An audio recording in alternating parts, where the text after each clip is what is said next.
तिमी जिम्मा लिने कि नलिने? म त लिन्छु भनेकै छु। तिमीलाई पचकाम कि जिम्मा लिने यो केटी? तपाईहरु जतिखेर पचकाम भन्नुहुन्छ पचकाएर मात्रै समस्याको समाधान हुन्छ? यसको दाँतै पचकाएर मात्रै हेर्नु त पचकाएर मात्रै हेर्नु मेरो भाइलाई पचकाइदिन्छु। सासूआमा दिदीले मान्ने के खाने सासूआमा भनेर? अनि अब उसको आमा भइसकेपछि त सासूआमा भन्नु पाउनु त मेरो अधिकार छ त नि।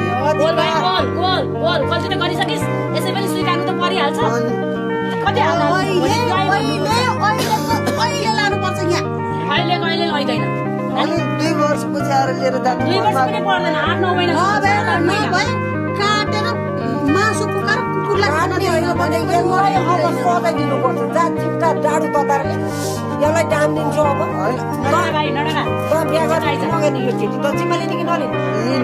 तैँले को खोजिस् अब? मेरो मान्छेहरू बोलाउनु पर्यो कि त आफै सुरुका जिम्मा लिन्छस्?